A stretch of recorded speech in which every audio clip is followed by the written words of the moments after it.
Reloaded, the exhibition is about some of our most beautiful firearms that we have in the collection. We're really taking those firearms and exploring why they were decorated. Why would you decorate a deadly weapon, a weapon that's designed for killing, for causing harm? It's a very different presentation than anything you will have seen at the armories before. The genesis of this temporary exhibition really was with our Master of the Armouries, our Director General. So he was keen to put some stuff out there in a different way, with a different spin on it, and not say guns are great, and not say guns are evil. It's almost a dichotomy, really, or paradox, I suppose, of we can enjoy looking at nice, beautiful things, or even things that you might think are less beautiful and are just expensive, and then thinking about what they're designed for, what they're intended to be used for, what some of them might potentially even have been used to do. One of the most important is this sort of shortened version of the famous Kalashnikov. And there's this whole manufacturing history with Yugoslavia, former Yugoslavia. They set up this factory for Saddam Hussein in Iraq to make ordinary military style weapons. It's one of a number that were found in the royal palaces in Iraq, second time around, 2003, and were sort of taken away as military captures. Some of them are more decorated than others. Some of them have a medallion and an inscription on the handguard. Ours doesn't have that. So ours is probably the less Gucci, believe it or not, even though it's very impressive and gold-plated. They're there for gifting. This is this Arabic idea of wasta, where I give you something, you owe me something kind of thing, or you've done something for me, I reward you with this. Similar thing in Western culture, but it's its own version. So the stereotype is that the wife of somebody important might be given a beautiful diamond necklace, but the man, to show masculinity and power, would receive a firearm, a decorated firearm. In Reloaded, the design of it is split into 4 different sectors. Some of these weapons have been designed or been decorated to project a sense of status, a sense of power. And that's if you're very rich and you own a lot of land, you want to show off your weapons the same way as you show off your furniture or your house. Another section was a lot more personal, and it's this relationship that owners have with their firearms, that they're very proud of them, that they mean something to them, but it's that showing off that you have this object that is yours, it's your own. So that's where a lot of the weapons that were customized. Some of the weapons that you buy is just a plain firearm and then you have something etched on it, or you replace parts with more expensive parts. There's one case in particular, one of the themes, the famous Colt 1911.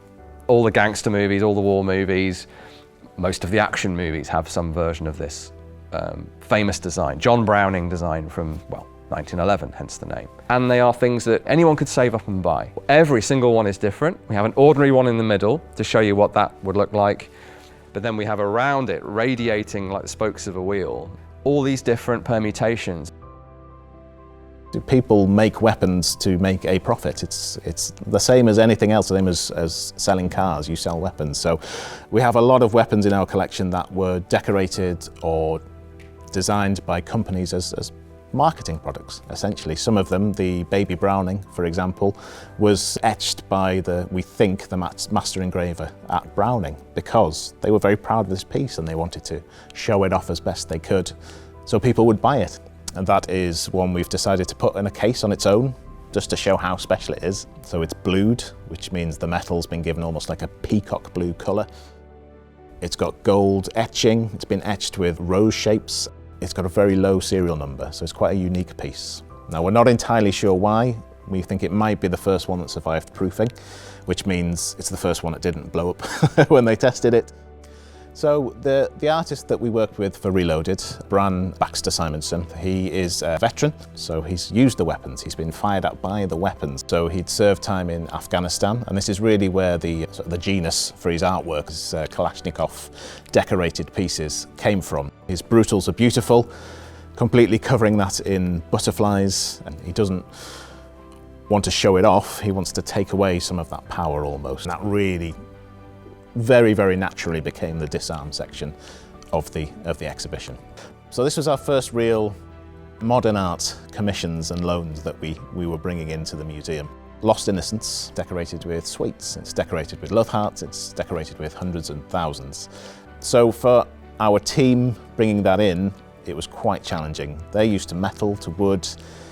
They're not really used to sweets falling off works of art and how you deal with that. It came together very, very quickly. It took about half a year to get what you see in the displays today. So there was a lot of challenges in the space. So the room itself is about halfway through being turned into a real temporary exhibition space. The room that the exhibition's in is actually a whole temporary room, and the lighting we're using is a lighting rig that's 2 floors up. We started with a lot of objects, 120 objects, and got it down to 45. That's half what some of our equivalent size displays have, where they're a bit more packed in. Matthew and I both struggled with this because there's so much stuff that could go in. But I can't think of anything that I was really wedded to that didn't make it in. There's some in there that I fought tooth and nail for, but in the end I had to let them go. A lot of the objects that you'll see in Reloaded have never been on display to the public before, so we're really, really excited to get them out. But that also means that they need a lot of care to make sure that they're ready. They're ready for their big day, almost. Our conservation team spend a lot of time, once they get the object list from the curators and from the exhibitions team, they get all of those objects into their workshop and have a look. There's a real assessment phase where they look at them, try to understand what they need doing. Some of them need a lot of work, some of them don't. Then we have the display cases. So for Reloaded, there's very little in the cases, and that was very, very deliberate. So we wanted to be stripped down, stripped back, so the objects really come out and come to the fore. So that means that we needed mounts that were very, very discreet and support the object in such a way that you can see as much of them as possible, because every case is 360 degrees. We decided that we wouldn't have any labels in the cases. That was a deliberate choice to sort of break out of all of our comfort zones, actually. This is quite an experimental display. To not have any text, not there in the case, that's almost anathema to a curator. The information about each one and the stories that we wanted to tell is in a booklet. It is my hope that if one draws your eye and you really want to know, that's when you get the booklet. There's hours and hours and hours of artists' craft that has gone into these weapons. I look at them almost as works of art. So it's really thinking about people as well as the firearms themselves.